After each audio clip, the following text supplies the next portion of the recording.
ಅದಕ್ಕೆ ದೇವಸ್ಥಾನಗಳಿಗೆ ಹೊಂದಿಗೆ ಕೈ ಹಾಕಿದ್ದು ಒಂದು ಇದಾಗುತ್ತೆ ಸರ್. ಅವ್ರಿಗೊಂದು ಬಿಜೆಪಿಗೆ ಒಂದು ಅಸ್ತ್ರ ಮಾಡಿಕೊಟ್ಟಂಗೆ ಆಯ್ತು. ಯಾವುದೂ ಅಸ್ತ ಆಗಲ್ಲ, ಏನೂ ಆಗಲ್ಲ.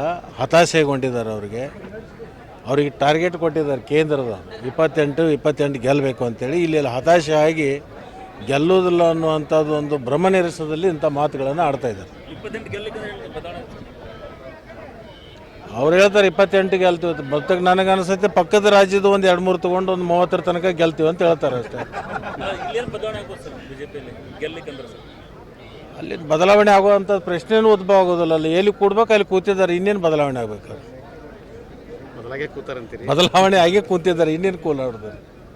ಮೇಕೆದಾಟು ಯೋಜನೆಯಲ್ಲಿ ದೊರೆ ಮುರುಗನ್ ಕಾಂಗ್ರೆಸ್ ಬಿಜೆಪಿ ಬೇರೆ ರಾಜಕೀಯ ಮಾಡ್ತೈತಿ, ಅವ್ರ ಯೋಜನೆ ಪೂರ್ಣಗೊಳಿಸ್ತಿಲ್ಲ ಅಂತ ನೋಡಿ, ಅವಧಿ ಇದೆ. ಈಗ 8 ತಿಂಗಳಾಗಿದೆ, ಇನ್ನೂ 4 ವರ್ಷ 4 ತಿಂಗಳಿದೆ.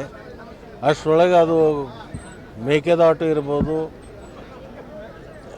ಅಪರ ತುಂಗ ಇರ್ಬೋದು, ಕೃಷ್ಣ ಮೇಲ್ದಂಡೆ ಇರ್ಬೋದು, ಎಲ್ಲ ಯೋಜನೆಗಳಿಗೆ ಹಂತ ಹಂತವಾಗಿ ಮಾಡುವಂಥದ್ದು ಸಂಕಲ್ಪ ಮಾಡಿದ್ದೀವಿ. ಅದು ಸಿದ್ಧಿ ಆಗುತ್ತೆ. ಸರ್, ಕೆಲವು ಸಚಿವರು ಲೋಕಸಭೆಗೆ ಸ್ಪರ್ಧೆ ಮಾಡಬೇಕು ಅಂತ ಹೇಳಿದ್ದಾರೆ. ನೋಡಿ, ರಾಷ್ಟ್ರೀಯ ಪಕ್ಷದಲ್ಲಿ ಅಂಥ ವಿಚಾರಗಳು ಸಹಜವಾಗಿ ಬರ್ತಿರ್ತವೆ. ಯಾವ ಅಭ್ಯರ್ಥಿ ಸೂಕ್ತ ಆಗ್ತದೋ ಅಂಥ ಅಭ್ಯರ್ಥಿಗಳನ್ನ ನಿಲ್ಲಿಸುವಂಥದ್ದು ನಮ್ಮ ಪಕ್ಷದ ವರಿಷ್ಠರು ತೀರ್ಮಾನ ತಗೋತಾರೆ. ಆ ತೀರ್ಮಾನಕ್ಕೆ ಎಲ್ಲರೂ ಬದ್ಧರಾಗಿ ಕೆಲಸ ಮಾಡ್ತಾರೆ. ನಾನಿಲ್ಲ, ನಾನು ರಾಷ್ಟ್ರ ರಾಜಕಾರಣಕ್ಕೆಲ್ಲ ರಾಜ್ಯದ ರಾಜಕಾರಣದಲ್ಲಿ ಸಕ್ರಿಯವಾಗಿ ಇರ್ತೀನಿ.